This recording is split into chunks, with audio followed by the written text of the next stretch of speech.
j'étais plutôt branché sur l'agriculture quand j'étais jeune et je me suis réorienté sur le paysage, l'horticulture. Donc j'ai fait un BEP Bac Pro Travaux Paysagers. Je ne suis pas allé jusqu'au bout de mon Bac Pro et j'ai préféré partir chez les Compagnons du Devoir pour faire mon tour de France et me former via le voyage justement. Et du coup pendant 7 ans j'ai pu voyager en France et à l'étranger. C'était totalement différent de l'école. Là je travaillais à temps plein dans une entreprise et chaque année je changeais de ville et d'entreprise. C'est vrai que j'ai beaucoup aimé dès le départ le travail dans les domaines et dans les jardins potagers fruitiers. Du coup je me suis orienté là-dessus. J'ai pu travailler au potager du roi à Versailles, au château de Villandry et dans différents domaines privés, mais qui m'ont également formé à essayer de créer des jardins ou recréer des choses. Et ça a été très formateur. Et à la fin, on a quand même un sac rempli d'expériences et tout ce que j'ai pu apprendre, je peux le remettre facilement en place maintenant que je suis posé et installé dans ce jardin où je m'épanouis. C'est un compagnon et quand on dit ça, on a presque tout dit. C'est-à-dire que c'est des gens qui sont bien dans leur tête, qui savent ce qu'ils veulent, qui ont fait 7 ans de compagnonnage, de Tour de France et qui donc ont vu du pays et du coup se sont forgés une idée de où ils veulent habiter, voilà, où ils veulent travailler. Et donc quand il est arrivé ici, effectivement, Valmer, c'est un endroit où il y a tout à faire, où c'est extrêmement polyvalent. Il faut être extrêmement polyvalent pour travailler dans un jardin comme ça, parce que ça va de l'entretien classique d'un jardin historique avec des allées, des pelouses, et surtout ici beaucoup de taupières, parce que ça c'est un de mes dadas, il faut reconnaître, en plus du potager. Donc tout un maintien de taupières qui est une chose très difficile et très précise. Et ça, je crois que ça ne s'apprend pas. Les gens qui doivent mettre un gabarit pour tailler une taupière, ça ne sera jamais parfait. Pour ça, il faut avoir un œil. Et l'œil, on l'a ou on ne l'a pas, je crois. Et Guillaume, là. Ce qui est intéressant quand on voit arriver, il est jeune quand même. Et moi, je suis là et je suis la vieille qui sait, en gros, qui a créé l'endroit d'abord, enfin recréé l'endroit. Et c'est mon bébé. Donc la question, effectivement, le bébé, il est devenu ado, il est presque devenu adulte, et en même temps, il y a quelqu'un d'autre qui arrive et qui va s'en occuper. Et l'idée, ça c'est sûr, dans un endroit comme ça, c'est qu'un jardinier, il faut que ça devienne son jardin. Alors évidemment, c'est le mien. Mais si ce n'est pas le sien, le jardin, l'enfant, on s'en occupera mal. Il faut vraiment que ça soit son jardin. Et je crois que c'est devenu son jardin. Alors on discute beaucoup. J'accueille très volontiers toutes ces suggestions. Parce que dans la pratique, dans le tous les jours, c'est son jardin. Enfin, c'est ses cultures dans son jardin et pas le mien. Voilà. Enfin, c'est le nôtre, disons. Voilà, madame a son expérience pour elle. Moi, j'ai, si on peut dire, ma jeunesse où je suis, j'essaie d'être curieux, de me former aussi petit à petit, parce qu'on se forme toute sa vie. Mais c'est vrai que madame de Saint-Venant, c'est quand même un guide et elle pousse la curiosité, elle est motivante, elle donne envie d'aller toujours plus loin et de s'épanouir, au travers des jardins et surtout du nôtre. On peut vraiment discuter de tout. Elle maîtrise bien son jardin, elle le connaît par cœur, elle sait les coins frais, les coins chauds, les coins humides. Donc c'est vrai que elle a plus de recul pour penser et travailler certaines zones. Mais voilà, maintenant ça fait bientôt 7 ans que je suis là et j'ai réussi un peu à m'attitrer un peu le jardin, si on peut dire. Et c'est plus facile pour moi aussi d'intervenir et de proposer des idées, des solutions. C'est un dialogue permanent. C'est vrai que c'est un jardin complexe, des différences de terre quand même, des différences même d'esprit du lieu.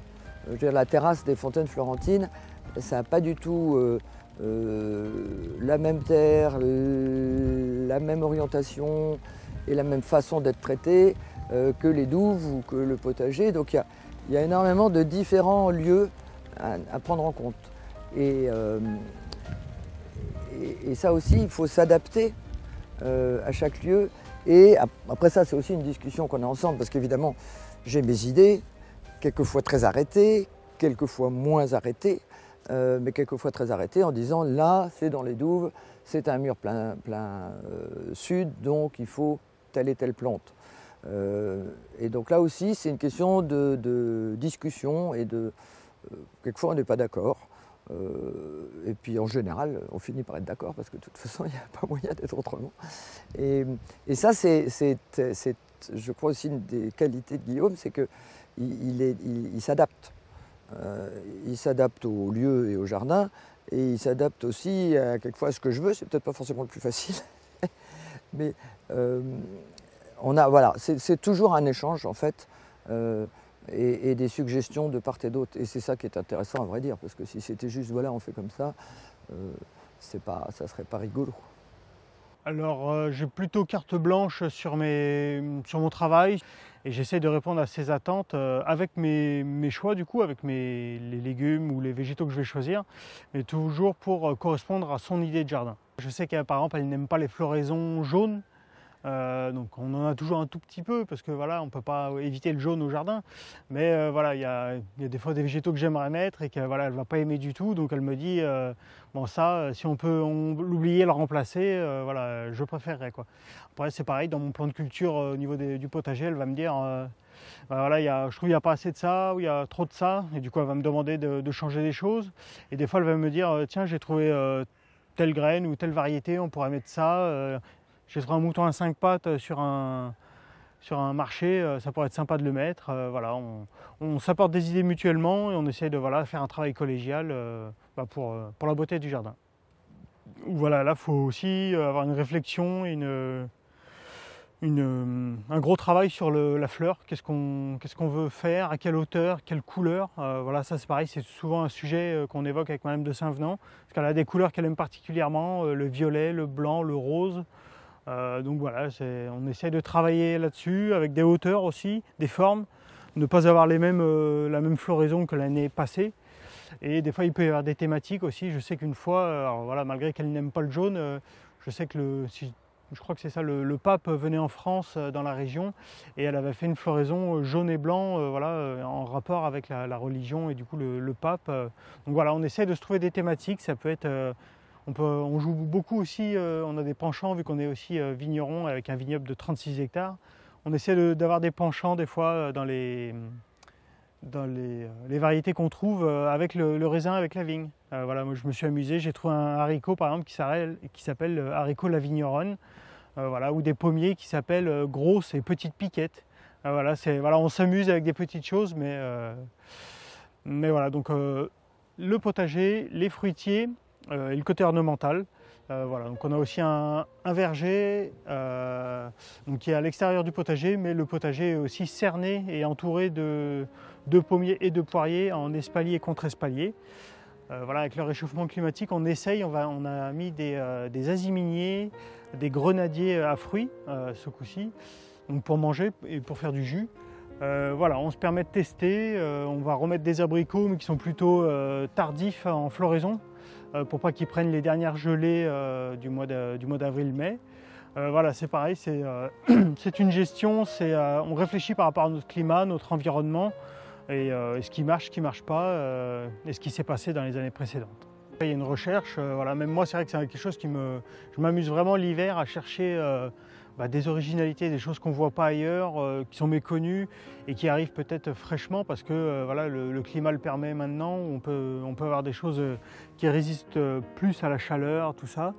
Et on a aussi des serres qui nous permettent d'avoir des fruits ou des légumes qui nécessitent de la chaleur et un climat plutôt tropical et qui vont du coup bien se plaire sous nos serres. Donc ça permet d'essayer de s'amuser. Voilà, je trouve que le jardin est quand même fait pour ça, on peut le recommencer chaque année, donc on peut se permettre de s'amuser un peu, de tester des variétés, des nouvelles plantes, et on voit si ça marche ou si ça ne marche pas. Guillaume, il amène ici une rigueur, un sens du travail bien fait. Je crois que ça aussi, pour ça, le compagnonnage n'est pas loin. Et une volonté que ça soit le plus beau possible. Enfin beau, c'est pas seulement ça ici. Ici ça doit être beau, ça doit être bon et ça doit être utile. Voilà. Et utile, quand je parle d'utilité, c'est l'utilité culinaire, mais aussi l'utilité de botanique, l'utilité de la beauté d'une forme. La beauté, quand je dis que ça doit être beau, c'est utile que ça soit beau. Voilà. Et ça, Guillaume, il apporte ça ici parce qu'il prend en compte ces trois choses-là, beau, bon et utile. Et puis, en même temps, et ça, là, on se rejoint bien, en même temps, il aime aussi ou bien les défis, c'est-à-dire des plantes qu'on n'arrive pas à faire pousser facilement, ou bien tout ce qui est plantes rigolotes ou inhabituelles. Le concombre péteur, bon, ça c'est un grand classique ici, mais aussi les tout petits concombres qu'on appelle concombres à confire, bon, c'est un peu bête comme nom. Voilà, il aime aussi s'amuser, et ça c'est très important. Moi ici, c'est ça que... Si on ne s'amuse pas dans un jardin, il y a un moment, on arrête. Ou alors en traînant des pieds au boulot le matin, donc c'est pas la peine. Et ça, il aime bien ça aussi, et ça, c'est précieux. Et voilà, on peut vraiment s'épanouir à découvrir et redécouvrir des végétaux constamment. Et voilà, ce que j'aime bien dans le jardin, dans le métier, c'est que voilà, on a un beau jardin, mais c'est fait pour se réinventer. Donc ça pousse à l'originalité et au dépassement de fonction. Je trouve ça motivant aussi. Alors, ça peut être frustrant à certaines périodes, à certains moments, mais moi c'est motivant, c'est mon fer de lance un peu. J'aime aller toujours plus loin. Voilà, j'ai envie de faire mieux que la veille et moins bien que le lendemain, quoi. Voilà, j'ai toujours envie de faire mieux, plus, en découvrir. Et voilà, être moteur, être innovateur, créateur.